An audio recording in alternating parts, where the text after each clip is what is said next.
I am a 39 years old male, and I lost my son in 2019 due to a chronic heart condition. He was 15 years old.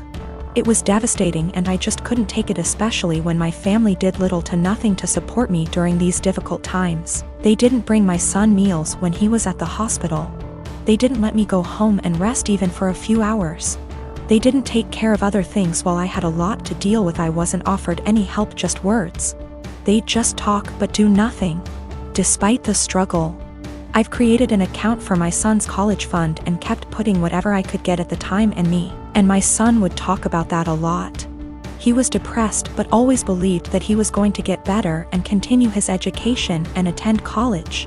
I started saving money to keep him motivated and to make him feel like he could be like any other kid with hopes for a good future. He had a very close friend that's about the same age as him.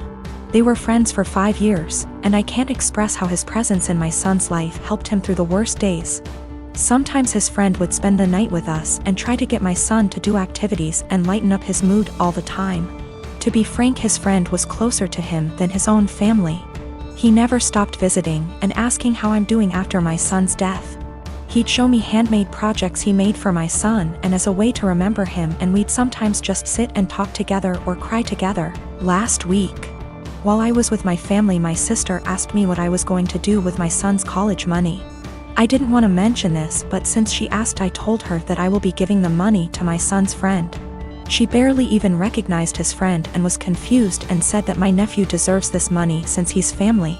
My mom agreed that I wasn't thinking straight and that I should help the people close to me, family, and that my nephew has a right to go to college, and I was wrong for giving this opportunity away to someone else. I didn't know what to say. They kept pointing out that I was making a mistake and how my nephew will resent me if he finds out. Thing is, my nephew wasn't close to my son. I don't even know why he'd be bothered. My sister went on about not being able to afford my nephew's college. I told her this was my decision, and I felt more comfortable that way. She started lashing out, constantly texting me, constantly wanting to talk to me, and ending up arguing.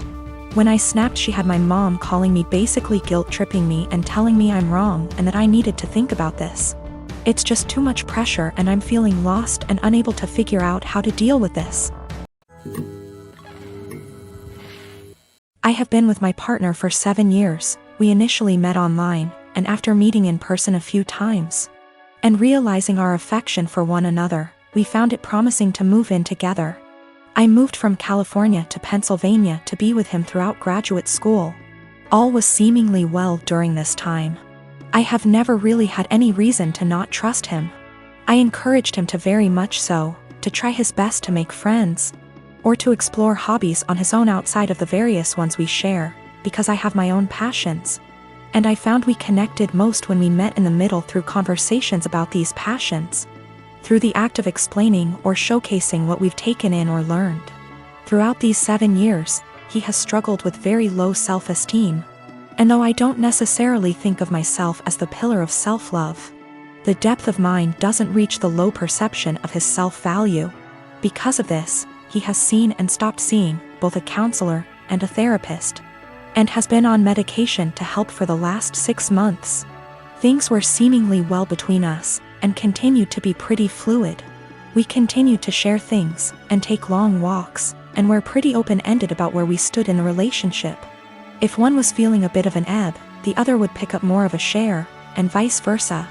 However, things took a bit of a dip about 2 days ago when I felt the ebb and asked him about it. Initially, he said there was really nothing wrong.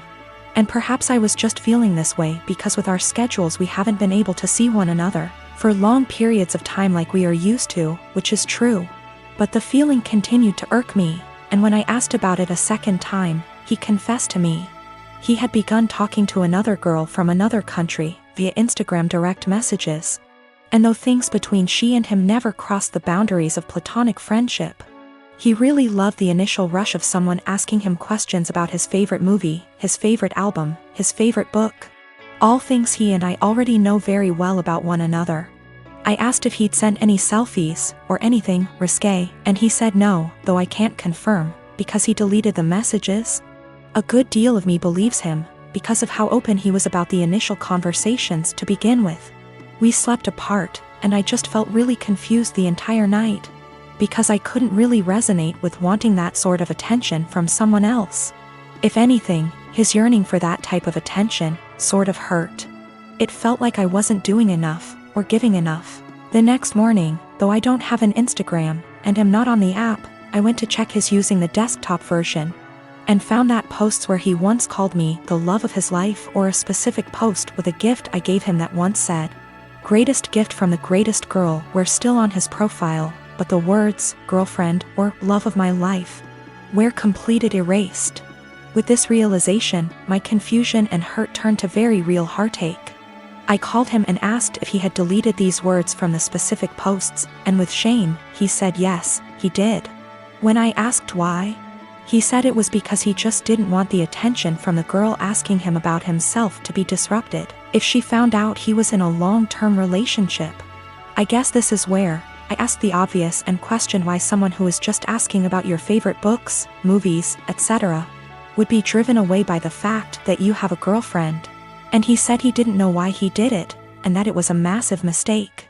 At the risk of seeming toxic, and I will take full accountability for seeming so or being so, I asked him to please deactivate his Instagram for the time being while we sort through this, his Twitter as well.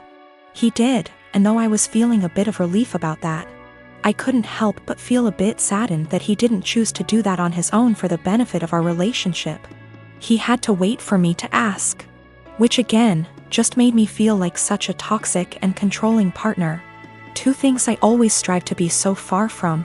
When he got home from work, we discussed everything at massive length, and he continued to swear up and down that these conversations pertained strictly to music, movies, and books, and he didn't have interest in her. Just interest in the initial rush of the attention he was receiving. We read a few articles, and he broke things down to me as his self-esteem has never been lower. Despite his career as a doctor being at a high, and his finances in order, he felt things with his music weren't taking off. And with that came a feeling that he wasn't special, and it was nice for someone to make him feel that way. I felt shame and asked him if I wasn't doing enough or giving enough to him to make him feel that way. He said, I defiantly was. But my love, and attention and affection, became a pillar he could rely on, and got used to, so with new attention came a rush. And he liked that. I asked him if he wanted to be single, and find that rush in dating new people. And he kept insisting that that's so far from what he wants. He wants to remain a couple, and do all he can to work on these things together. Though I can't help but correlate that feeling he enjoys with the feeling of a first date. Which hurts, of course. I told him I didn't really see how we could move past this because there was nothing much for me to make an attempt to work on moving forward. This seems to be a self-stemming problem that I emphasize with, but just don't want to be on the receiving end of the counter effects. So though it is incredibly uneasy to begin to think of how difficult it'll be to begin again, it is just as difficult to think about how difficult it would be to stay and try to rebuild back up an issue that I feel like just a bystander. When it comes to this has all been very painful, and if this comes to an end, I just want it to be as civil and as possible. He deserves to love himself, but not at the expense of the love we have between us. I deserve love that is stable and comforting, and not laced with newfound paranoia. Despite this all, my heart is still very much in this, of course, and he has been very vocal about how it was just one mistake. Nothing happened, we can work through this, etc. And I secretly keep hoping he will make a step, any step really, to showcase these words and implement action. Seek a new therapist. Find the two of us a relationship counselor. Buy a book on self-help or on how couple conquer affairs. Anything at all. Without me having to be the one to ask him. I just want him to have that yearning that he continues to say he has, but instead of saying it, I was him to show me. That makes me irrational or just plain dumb. I believe to be in a state where I can handle either answer. Or something completely different just the same. Do all think I'm blowing something completely out of proportion? Given how this was an exchange of conversation between him and another girl for just a few days. And his erasure of me on his profile was only for about 2 days? This has been a first in this relationship. This has been a first in my life, truthfully. I just felt completely vulnerable and isolated. My dad married my stepmother 3 months ago, and I feel like it made my life significantly harder and less pleasant. They moved in with us, and for the indefinite future this situation will not change. We have a 3-bedroom house, and before they moved in, my dad and I had our rooms, both with bathrooms. And there was a smaller room which was a study for my dad. After they moved in, Jenny, 16, turning 17 next month, got my room. And I had to share the smaller room with 11-year-old Tom and 10-year-old Mike. All my books, my telescope, my stuff are packed and in the basement now since there's no space anymore. This made me real angry, but my dad told me that I have to be a team player, and this is what him and his wife agreed on. Jenny treats me like shit. She sometimes acts as if I'm not there at all, and sometimes is super aggressive and hostile towards me. The other I asked Tom to stop going through my things, and she became so angry that I have no right to order her brother around. She told me to get it in my thick skull that I'm not their big brother to tell them what to do, even though all I asked was for them to stop going through my things. She said it's best if I don't talk to them at all, since that way they will get less influence from a weirdo like me. What I don't get is that if she's so concerned that I might leave a bad influence on Tom and Mike, why doesn't she take them into her room? Tom and Mike don't respect any boundaries. They're always through my stuff. I have a watch which was a gift from my mother. She died of cancer, and they took it from my drawer and lost it. I found it weeks later in the basement with its front glass broken. Before they moved in, I used to get a $100 allowance every month. Now Jenny gets $75, I get $35, and Tom and Mike each get $30. I had an Xbox, but these kids broke it down. I used to spend a lot of time with my dad. He used to come see me play basketball almost every week. He hasn't done it even once in the past 3 months since he's always working overtime. We eat out once a week, and none of them in these 3 months have been to any of my favorite places, but Jenny, Tom and Mike have each chosen their favorites more than once. I complained about all of it to my father last week, and he told me that family is all about sacrifices, and I have to make mine. Haven't I made enough sacrifices already? I feel like I'm the only one making sacrifices. I looked forward to them moving in here, but I now feel like an outsider at home. It's not my home anymore. Life has become very difficult for me. I spend as much time as I can outside because inside is so frustrating, but this is causing problems as well. My dad keeps telling me that not being around means I'm not accepting them as part of the family, while in reality it's the opposite. So I get grounded for not being around, and being around is horrible. I don't want to live here anymore, but I'm only 15 and can't move out. I have nobody else who can take me in. I can't stay here for 3 more years. I'll go crazy. I often fantasize about running away at night, but I know that's also as horrible, if not even more. My boyfriend and I have been together over a year and living together about 6 months. He's an extremely light sleeper. We never used to have problems, but I'm now on medicine that causes me to have more insomnia, so it's harder for me to fall asleep. Lately, we've gotten into fights because he's being absolutely unrealistic about any noise in general.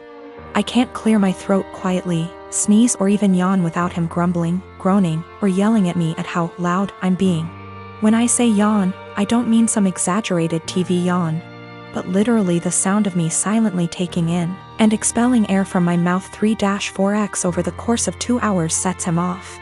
Sneezing is very rare and it's also quiet, but if I have to make any noise, I do it as silently as possible. But it's not enough for him.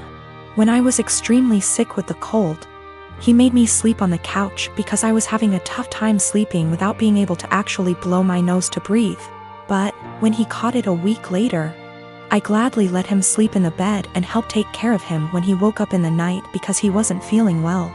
I've argued with him multiple times that it's unfair for him to expect absolute silence and be mad over the air he hears from a yawn, but he just shuts me down and tells me to be quiet because I've disturbed him from being right on the edge of sleep.